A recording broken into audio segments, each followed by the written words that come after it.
बीवी का शौहर को हम बिस्तरी से रोकना। हदीस में है कि जो बीवी अपने शौहर को हम बिस्तरी करने से इनकार करे इस पर रात भर लानत बरसती है। इस हदीस की वजाहत फरमा दें। नीज़ अगर शौहर, ये थोड़ा हया के ख़िलाफ़ मसला है, शौहर कोई ऐसा तरीका इस्तेमाल करता है ना हम बिस्तरी का जिससे औलाद नहीं होती, तो क्या बीवी को इसे मना करना चाहिए या नहीं करना चाहिए? देखिए हदीस में आता है कि कोई औरत, कोई शौहर अपनी बीवी को रात को अपने बिस्तर की तरफ बुलाए, ये किनाया यानी हम बिस्तरी करना चाहता हो, औरत मना कर दे, फरिश्ते उस पर सारी रात लानत भेजते हैं। ये बिल्कुल सही हदीस है। अब हमारे बाज़ स्कॉलर क्या करते हैं, जब उनसे ये बात पूछी जाए तो वो बात को घुमा देते हैं, सीधी सीधी बात नहीं बताते कि भाई ये शरीयत में मर्द का हक़ है कि औरत उसको हम बिस्तरी से नहीं रोक सकती, क्योंकि वीमेन राइट्स के नाम पे आजकल बहुत तहरीकें चल रही हैं। तो वो भी कुछ लिबरल स्कॉलर्स हैं जो हर वक्त जो है ना कोशिश करते हैं कि ख़वातीन हमसे नाराज़ ना हो जाएं। तो भाई आप शरीयत का हुक्म बताएं साफ साफ, चाहे औरत खुश होती है नाराज़ होती है, बाज़ हुकूक मर्दों के हैं बाज़ औरतों के हैं, तो वो बताने पड़ते हैं। तो इसी तरह औरत का भी हक, मर्द का भी हक ही है कि औरत, अगर मर्द उसको हम बिस्तरी के लिए बुलाता है तो औरत इस्लाम में मना नहीं कर सकती, उसके लिए गुनाह है। हाँ बीमार हो तो एक अलग बात है, बुखार है उसको, ये कोई वाकई बीमारी हो तो फिर एक अलग बात है। नॉर्मली उसको इजाज़त नहीं है कि वो शौहर को मना कर दे, बल्कि इसमें हदीस में बहुत सख्त ताकीद है।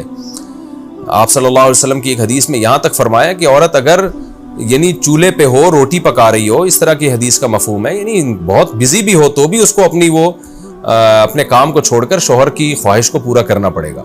और ये नेचर के भी मुताबिक है, क्योंकि मर्द में जब ये सेक्स की ख्वाहिश पैदा होती है और उसको कुचला जाए तो मर्द बहुत ज़्यादा डिस्टर्ब होता है। ख़वातीन इसमें अपने आप को मर्दों जैसा समझती हैं, वो समझती हैं हमारा इसमें वही हक़ है जो मर्द का हक़ है। भाई अल्लाह ने दोनों के डिज़ायर्स में ज़मीन आसमान का फ़र्क रखा है, तो मर्द को बहुत ज़्यादा नुकसान होता है इससे, वो बहुत ज़्यादा मेंटली डिस्टर्ब होता है इससे, क्योंकि अल्लाह ने ये डिज़ायर्स औरत की निस्बत मर्द में बहुत ज़्यादा रखी है, थोड़ी ज़्यादा नहीं बहुत ज़्यादा रखी है। तो मेडिकली ये बात साबित हो चुकी है। तो दूसरा, एक तो मेंटली बहुत ज़्यादा डिस्टर्ब होता है वो, दूसरी बात यह कि फिर उसके गुनाह की तरफ तवज्जो जाएगी, वो हराम कामों की तरफ जाएगा। तो इसलिए औरत को इस बारे में मर्द का साथ देना चाहिए। यहाँ फौरन बाज़ ख़वातीन ये सवाल पूछती हैं कि अच्छा अगर औरत के दिल में ख्वाहिश हो और मर्द वो ख्वाहिश पूरी ना करे तो क्या मर्द पे भी लानत होती है? तो उसका सीधा सीधा जवाब ये है कि नहीं, मर्द पे लानत नहीं होती। उसकी वजह यह है, दो और दो चार की तरह मैं साफ बात करूंगा। वजह उसकी यह है कि औरत के लिए मर्द की इस ख्वाहिश को पूरा करने में औरत की कोई एनर्जी नहीं इस्तेमाल हो रही, जबकि अगर मर्द का मूड ना हो और औरत का मूड हो तो फिर मर्द अपने आप को प्रिपेयर नहीं कर सकता, इसके लिए बहुत तकल्लुफ करना पड़ेगा उसको। अखलाकी तौर पर तो ठीक है, मर्द को यही हुक्म दिया जाएगा कि ज़ौजा की ख्वाहिश को पूरा करे, लेकिन उस पर शरीयत ने लाजिम नहीं किया है, क्योंकि एक चीज मर्द के इख्तियार में नहीं है तो लाजिम कैसे हो सकती है? यानी एक आदमी का वो जहनी तौर पर तैयार ही नहीं है उसके लिए, तो मर्द के लिए तो जब तक जहनी तौर पर तैयार ना हो ये अमल कर नहीं सकता, जबकि औरत कर सकती है।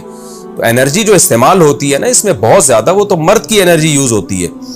तो शरीयत उसको कैसे पाबंद बना सकती है कि उसके जहनी तौर पर वो मेंटली तैयार से यानी एक अमल कर सकता है? तो ये जुल्म होता है उसके ऊपर कि वो मेंटली तैयार नहीं है और उसको शरीयत कहे कि अगर बीवी आपसे मुतालबा कर रही है और आप मुतालबा पूरा नहीं करोगे तो आप पर लानत होगी। तो वो उस लानत से बचने के लिए अपने आप को मेंटली कैसे तैयार करेगा?